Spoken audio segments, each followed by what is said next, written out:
High, কেমন আছো তোমরা সবাই? আশা করি ভালো আছো। বৃষ্টি ভেজা সকাল, সো ওয়েদারটা ঠান্ডা ঠান্ডা আছে। ইয়েস, আজকে আমি চেষ্টা করছি একটা ভিডিও বানানোর জন্যে, যে টপিকটা হচ্ছে, সেই টপিকটা হলো যে ভাইব কোডিং, আর আজকের দিনে স্টুডেন্টসদের উপর তার ইম্প্যাক্ট কতটা কী পড়তে চলেছে। তো সেটা নিয়ে আমি একটা ব্রিফ ডিসকাশন করব। প্রথমেই বলিনি যে আমার নাম বিশ্বরূপ কুণ্ডু, আমি একজন আইটি প্রফেশনাল। 13 বছর ধরে আমি এই ইন্ডাস্ট্রিতে আছি, আর আমার মনে হয় এটা নিয়ে একটা কথা বলা দরকার, তাই আজকে আমি কথাটা বলছি।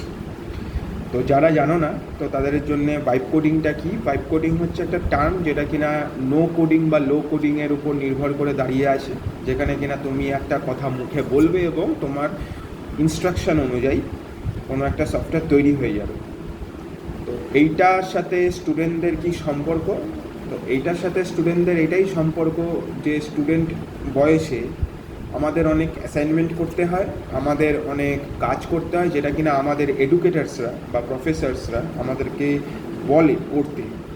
আর সেই সময় দাঁড়িয়ে স্টুডেন্ট জীবনে আমরা এরকম অনেক কিছুই করে থাকি, যেটা কিনা আমরা হয়তো অন্য কারুর হেল্প নিয়ে করে থাকি বা গুগল সার্চ করে করে থাকি, which is very much fine.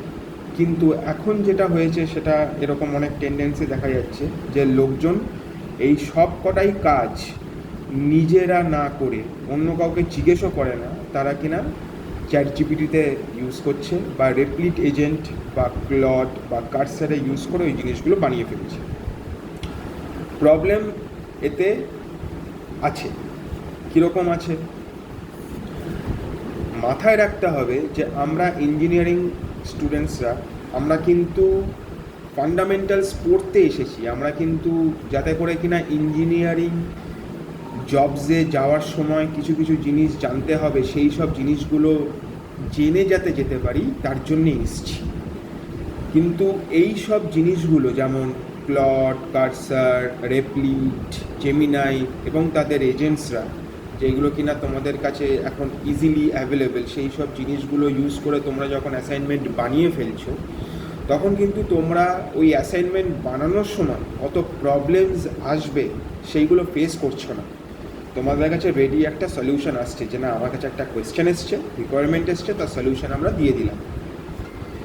এই সলিউশন দিয়ে আমরা যখন নাম্বারস পেয়ে যাচ্ছি বা স্টুডেন্টসরা যখন নাম্বারস গেইন করছে, তাদের হয়তো পরীক্ষায় উতরে দেবে ঠিকই, কিন্তু পরবর্তী সময় যখন তারা কোনো কাজে যাবে যেখানে কিনা একটা এক্সিস্টিং সিস্টেম অলরেডি আছে এবং তার উপর কাজ করতে হতে পারে, এই রকম পরিস্থিতিতে যখন পড়বে, তখন তারা কিন্তু দিশেহারা হয়ে যাবে, বুঝতে পারবে না যে কোথায় কি ফিক্স করতে হবে বা ভুলটা কোথায় হয়েছিল, আর ভুল হয়েছিল যেখানে সেটা ঠিক কীভাবে করতে হবে। কারণ এই সব প্রবলেমগুলো ফেস করতে হতো তোমাদের কলেজ লাইফেই তোমরা এইসব প্রবলেম ফেস করবে, দিনরাত জাগবে, একে ওকে তাকে জিজ্ঞেস করবে, তারপরে তার সলিউশন আসবে, তার উপর ডিসকাশন হবে, ঝগড়া হবে, একজন একটা প্রবলেম দেবে, তার সলিউশন বেরোবে, সেই সলিউশন পছন্দ না হলে অন্য একটা সলিউশন বেরোবে, তার পিটফলস, তার প্রোস কনস, এতগুলো প্রসেস হবে, তবে গিয়ে তোমার কাছে টোটাল ক্ল্যারিটি আসবে। যখন একটা রেডি সলিউশন তুমি পেয়ে যাবে, কোনো দিনই জানবে না যে ওই সলিউশনটা তৈরি করতে কত কী কাঠখড় পোড়ানো হয়েছে। কাজেই ওই যে এক্সপিরিয়েন্স, ওটা যেহেতু তোমাদের প্রোফাইল থেকে মিস করবে, তাই তোমরা যখন জবে যাবে এবং সেরকম সলিউশনসে চাইবে লোকজন তোমাদের কাছ থেকে, বা সেরকম প্রবলেমসে তোমরা পড়বে, তখন তোমরা দিশেহারা হয়ে যাবে। কাজেই তোমাদের এই সময়টা, এই পুরো টাইম স্প্যান যে 4টে বছর তোমরা কাটাচ্ছ, এই 4টে বছর তোমাদের কাছে খুব ক্রুশিয়াল। এই মুহূর্তে দাঁড়িয়ে তোমাদের কাছে যেটা ক্রুশিয়াল সেটা হচ্ছে কোডিং প্রিন্সিপালস জানা, ঠিক আছে? এই মুহূর্তে তোমাদের যেটা আরও বেশি ক্রুশিয়াল হয়ে পড়েছে সেটা হচ্ছে ডেটা স্ট্রাকচার জানা। তোমাদের যেটা আরও দরকার হয়ে পড়বে সেটা হচ্ছে নেটওয়ার্কিং জানা। তোমাদের নেটওয়ার্কিং বলতে আমি যেটা বোঝাই সেটা হচ্ছে কম্পিউটার নেটওয়ার্কস জানা। তোমাদের কাছে আরও বেশি ক্রুশিয়াল হয়ে পড়েছে ডেটাবেস জানা। তোমাদের কাছে আরও বেশি ক্রুশিয়াল হয়ে পড়েছে কত রকম ইন্ডাস্ট্রি আছে আমাদের এই সফটওয়্যার ইন্ডাস্ট্রিতে, সেটা জানা। এইগুলো খুবই ক্রুশিয়াল হয়ে পড়েছে, কারণ সবই এখন ইজি সলিউশনস অ্যাভেলেবেল। এই যে ইজি সলিউশনস অ্যাভেলেবেল, এই ইজি সলিউশনসের কিন্তু একটা দাম হয়, একটা পারচেস হয়, একটা কস্টিং হয়। সেই কস্টিংগুলো তোমাদের কাছে এই মুহূর্তে হয়তো ফ্রি, কিন্তু সেই সব কস্টিংগুলো কিন্তু বেয়ার করার মতন ক্ষমতা তোমাদের নেই। যখন ঠিক জায়গায় কস্টিংটা চাইবে তোমার কাছ থেকে, তখন কিন্তু তুমি সেই কস্ট দিতে পারবে না। এই কস্টগুলো বিগ কর্পোরেশনস দেবে হয়তো, কিন্তু তুমি সবসময় ইউজ করতে পারবে না, তোমার জীবনে ইউজ করতে পারবে না। পরবর্তী সময় তোমার যখন মনে হবে না এই সলিউশনসটা আমি ওখান থেকে জানতে চাই, আমি ওখানে যেতে, ওই সলিউশনসটা আমি চাই, আর তার জন্যে আমার জেমিনাই বা ক্লড বা চ্যাটজিপিটি ইউজ করতে হবে, তখন কিন্তু তুমি সেই সলিউশনস পাবে না। তার জন্য তোমার কস্ট বেয়ার করতে হবে, আর সেই কস্ট বেয়ার করার জন্যে হয়তো তোমার কাছে টাকা নাও থাকতে পারে। এরকমও হতে পারে যে তুমি যে সলিউশন ভাবছো, তোমার পাশের জন্য সেই সলিউশনই ভাবছে ফ্রি এজেন্ট চুজ করে, সেটাও হতে পারে। এবার সেই ফ্রি এজেন্টকে মডিফাই করার জন্য, সেই সলিউশনসটাকে মডিফাই করার জন্য, অপটিমাইজ করার জন্য, কোথায় কি হতে পারে না হতে পারে সেরকম ভাবার জন্যে সেই ভাবনা চিন্তার ক্ষমতাও তোমার থাকতে হবে। কিন্তু সেই ক্ষমতা তোমার তৈরি এই কারণে হবে না, কারণ তুমি তো সবসময় ইজি সলিউশনস খুঁজে এসছো। তোমাকে টাফ সলিউশনস পড়ার জন্যে এই 4টে বছর যে কলেজে তোমরা কাটাও, সেই কলেজটাই হচ্ছে একদম বেস্ট প্ল্যাটফর্ম।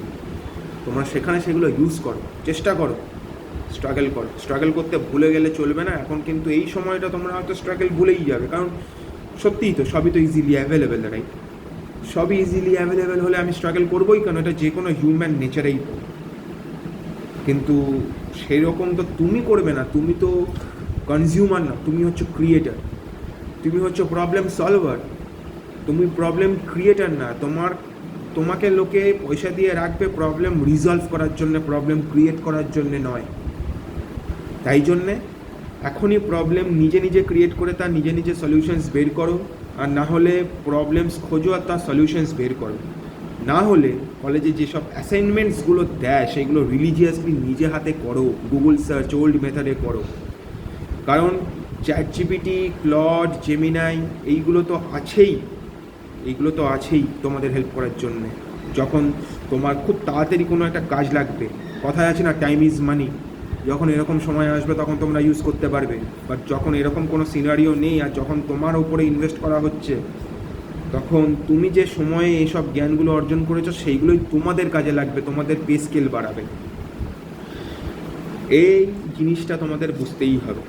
চারিদিকে এখন প্রচুর ইনফরমেশান, কোন ইনফরমেশনটা তোমার লাগবে ঠিক, কোন সলিউশনটা তোমার লাগবে ঠিক, সেটা তোমার জানার জন্য আজকের এই অ্যাসাইনমেন্টসগুলো করতে হবে। কাজেই আমি তোমাদেরকে বলবো as a experience software engineer, যে তোমরা ভালো করে কলেজেই প্র্যাকটিস করো। কলেজে তোমাদেরকে আপস্কিল করার জন্যই দেওয়া হয়েছে। এখন কলকাতা শহরে মেনলি একটা বেসরকারি কলেজে পড়ার জন্যে 8 লাখ টাকা খরচা করা হয়। 8 লাখ টাকায় তোমাকে যতটা পারবে নিংড়ে নাও, তোমাদের নিংড়াতেই হবে। এডুকেটার্সদের ছাড়বে না, জিজ্ঞেস করো ওদেরকে যে এটা কেন, ওটা কেন, সেটা কেন, এগুলো জানতে হবে তোমাদের। এইগুলো না জানলে পরবর্তী সময় অসুবিধা হয়ে পড়বে, ফ্রাস্ট্রেশনে ভুগবে, ডিপ্রেশনে ভুগবে। এটার জন্য কোনো ওষুধ নেই। এটাও একটা ইন্ডাস্ট্রি, ফ্রাস্ট্রেশন, ডিপ্রেশন, এটাও একটা ইন্ডাস্ট্রি, যেটা কিনা মেডিকেল ইন্ডাস্ট্রির উপর দাঁড়িয়ে দেয়। ঠিক হবে না সেটা, তোমাদের জন্য কষ্ট হবে তোমাদের। কাজেই এই কষ্টটা এখনই ভোগ করতে পারবে এবং সেখান থেকে উঠেও আসতে পারবে। তাই আমি বলছি, ভালো করে পড়াশোনা করো, জিজ্ঞেস করো, প্রবলেমসগুলো সলভ করো। হতে পারে একটা প্রবলেমস 1 ঘন্টায় প্রবলেম আমার লাগতে পারে, তোমার জন্য 4 ঘন্টা, নো প্রবলেম ইন দ্যাট। করো 4 ঘন্টায়, তুমিও আমার জায়গায় চলে আসবে একটা না একটা টাইমে। করো, জিজ্ঞেস করো, লোকজন খোঁজো, বেটার হবে তোমার। আমি যে সাবজেক্টসগুলো বললাম, ডেটা স্ট্রাকচার, নেটওয়ার্কিং, ডেটাবেস আর ইন্ডাস্ট্রি কীভাবে কাজ করে, আর কোডিং প্রিন্সিপালস, এইগুলো মাথায় রেখো, নোট করে রেখো, কাজে লাগবে তোমাদের। আমি পরবর্তী সময় আরও ভিডিওস আমি আনবো এইসব ব্যাপার নিয়ে, যেমন কোডিং প্রিন্সিপালস, তারপরে ডেটাবেস, ডেটা স্ট্রাকচার নিয়ে আমি ভিডিওস আনবো। ইন্ডাস্ট্রি কীরকম হয়, কীভাবে কাজ করে, এটা নিয়েও ভিডিও আনবো। দেখতে থেকো, অনেক কিছু জানতে পারবে। আমি এইগুলো এমনিই বলছি, এইগুলো তোমাদেরকে হয়তো কোর্স নিয়েও হয়তো অনেকে করাবে, যেখানে কোর্স নিয়ে বেটার কিছু পাবে সেখানে নিশ্চয়ই যাবে। বাট এইগুলো জেনারেল আইডিয়া, এইগুলোও তো লোকজন দেয় না, এগুলো দেওয়া দরকার। এইগুলো জানা তোমাদের খুব প্রয়োজন। তাই তুমি জানবে, এইগুলো শুনবে, তোমাদের ভালো লাগবে। আর শিখতে থাকো, জানতে থাকো। এগুলো যদি শিখতে আর জানতে না থাকো তাহলে অসুবিধায় পড়বে খুব। জানতে বই পড়ো। এখন একটা টেন্ডেন্সি হয়েছে লোকজনদের, তারা খালি পিডিএফ পড়ে, তারা খালি অনলাইনেই সব কিছু দেখে। আমাদের টাইমে আমরা বলবো কি, আমরা কলেজ স্ট্রিট যেতাম, বই পড়তাম, ওটাও একটা হ্যাসেল ছিল। এতে এক কাজে দু কাজ হবে, তোমাদের বাইরে বেরোনোও হবে, ঘোরাও হবে, নতুন বন্ধু বান্ধবদের সাথে অ্যাটলিস্ট চাটা পর্যন্ত খাওয়া হবে, বইও পড়া হবে। সারাদিন যদি কম্পিউটার স্ক্রিনের দিকে এখনই তাকিয়ে থাকো, পরবর্তী সময়ে তোমরা অনেক অনেক প্রবলেমে পড়ে যাবে। এখনই লোকজন কম্পিউটার স্ক্রিনের থেকে দূরে চলে যেতে চায় কিছুক্ষণ বাদে, 8 ঘন্টা 9 ঘন্টা থাকার পরে ঘুম আসে না লোকে, ঠিক আছে? তাই বই পড়ার হ্যাবিটটা আনো, জানতে পারো। বইয়ের দাম 500 টাকা, একবার কিনে ফেললে তোমরা সারা জীবন তোমাদের কাছে থাকবে। তোমরা দেখবে first edition, second edition, third এডিশনের মধ্যে বেশি কিছু এডিশন হয় না। এইসব এডিশনের মধ্যে খালি এক্সারসাইজেস, যতগুলো প্রবলেম স্টেটমেন্ট, সেইগুলোই বেশি এডিশন হতে থাকে। আমাদের সময় আমরা একটা বই পড়েছিলাম সুনিতা আরোরা C++-এর, কলেজে, স্কুলেও পড়েছি। ফার্স্ট এডিশন, সেকেন্ড এডিশন পড়ার পরে থার্ড এডিশন, ফোর্থ এডিশনের বইগুলো এত এত মোটা মোটা হয়ে যায়, তার মধ্যে চ্যাপ্টার্স ঢোকানো থাকে, একটা চ্যাপ্টার্সের মাইক্রো চ্যাপ্টার্স, তার প্রবলেমস, এইগুলো আসতে থাকে। কাজেই একটা বই যদি তুমি সেকেন্ড এডিশনেও পড়ো, তার বেশি কিছু এডিশন হয় না। সফটওয়্যার ভার্সন যখন এডিশন হয়, তখন হয়তো কিছু নতুন নতুন ফিচার্স অ্যাড হতে পারে, কিন্তু সেইগুলো ফান্ডামেন্টালসের উপরেই দাঁড়িয়ে থাকে। কাজেই কম পয়সা থাকলে তোমরা ফিফথ এডিশনের বইও কিনবে, কিন্তু সেইটা তোমার কাছে সবসময় থাকবে, তোমরা সেটা রেফার করতে পারবে পরে। তোমাকে কম্পিউটার বুঝতে হবে না, বিল বাঁচবে তোমাদের। বুঝতে পারছো আমি কি বলার চেষ্টা করছি? তাই অপটিমাইজ করো। এখন থেকে এরকম চিন্তাভাবনা করলে কী হবে বলো তো? তোমাদের কাজের মধ্যেও এইসব চিন্তাভাবনাগুলো চলে আসবে। আমি সেটাই তোমাদেরকে বলার চেষ্টা করছি, যে স্ট্রাগলটা করে কাজগুলো শেখো। সব কিছু ChatGPT, জেমিনাই, ক্লড, কার্সার এর উপরে চলে যেও না, অসুবিধায় পড়ে যাবে, টাইম ওয়েস্ট হয়ে যাবে তোমাদের। যদি করে থাকো খুব ভালো কথা, এখন থেকে স্টপ করে নিজেরা প্র্যাকটিস করো। কারণ তোমাদের ইন্টারভিউতে কিন্তু কেউ জিজ্ঞেস করবে না কীভাবে জেমিনাই চালাবে, কীভাবে ক্লড চালাবে, কীভাবে কার্সার চালাবে, এগুলো তো অলরেডি চলছে, এগুলোর জন্য তোমায় কেউ জানতে চাইবে না। তোমাকে ফান্ডামেন্টালস জিজ্ঞেস করবে, তোমাকে বলবে যে এই সিস্টেমটা ফার্স্ট আমি কী করে করতে পারি, এই সিস্টেমটা কীরকম ডেটা স্ট্রাকচার আমি ইউজ করলে আমার সিস্টেমে ডেটা ট্রানজ্যাকশনটা তাড়াতাড়ি হবে, এরকম কোয়েশ্চেন্স আসবে। নেটওয়ার্কটা সেট আপ করলে আমার সিকিউর সিস্টেম তৈরি হবে, এই সব কোয়েশ্চেন্স আসবে তোমাদের। কাজেই এইগুলো মাথায় রাখবে। যাই হোক, আমি বেশি কথা আর বাড়াচ্ছি না। আশা করি আমি আমার কথা তোমাদের কাছে পৌঁছাতে পারছি। আর পরবর্তী সময়ে আমি যেসব জিনিসগুলো বললাম সেইগুলো নিয়ে আমি আরও কথা বলবো। তো আজকের মতন এখানেই আমি থামলাম। ফার্স্ট আমার এই কথাবার্তা, ফার্স্ট আমার ভিডিও। আমি নিজেও নার্ভাস, এর আগে আমি 2-3 বার টেক দিয়ে ফেলেছি। তো বুঝতেই পারছো, রাইট? মানে একটা নতুন জিনিস শুরু করতে গেলে অনেক প্রবলেমস, সেই প্রবলেমসগুলো সলিউশন করার জন্য আমাকে বারবার ভুল করতে হয়। তো আমার এইটাই মনে হচ্ছে, এইটাই অপটিমাল সলিউশন, যে আমি এইভাবেই ভিডিওটা তোমাদের কাছে আজকে ছাড়বো। পরবর্তী সময় ভিডিও যখন আবার আসবে, তখন হয়তো আরও বেটার ওয়েতে আসবে। তো ভুল করাটা ভুল নয়, ভুলটা করা উচিত। সেখান থেকেই ঠিক জিনিসটা কীভাবে, কী জিনিস ঠিক জিনিস যেটা, সেটা জানা যায়। তো আমিও তাই করছি। আমি আমার ফিউচার জেনারেশনকে বলবো, তোমরাও সেটা করো। শর্টকাটসে এখনই যেও না, লং কাটসে হাঁটো, একটু দেখো কী প্রবলেমে ফেস করছো, তাহলেই বুঝবে যে পরবর্তী সময় ওরকম প্রবলেমসে তোমরা পড়লে তোমরা ওখান থেকে কী করে বেরোতে পারবে, রাইট? তো এনিওয়েজ, আমি আজকেই এখানে থামাচ্ছি, আবার দেখা হবে। গুড মর্নিং এগেন, দিনটা ভালো যাক তোমাদের।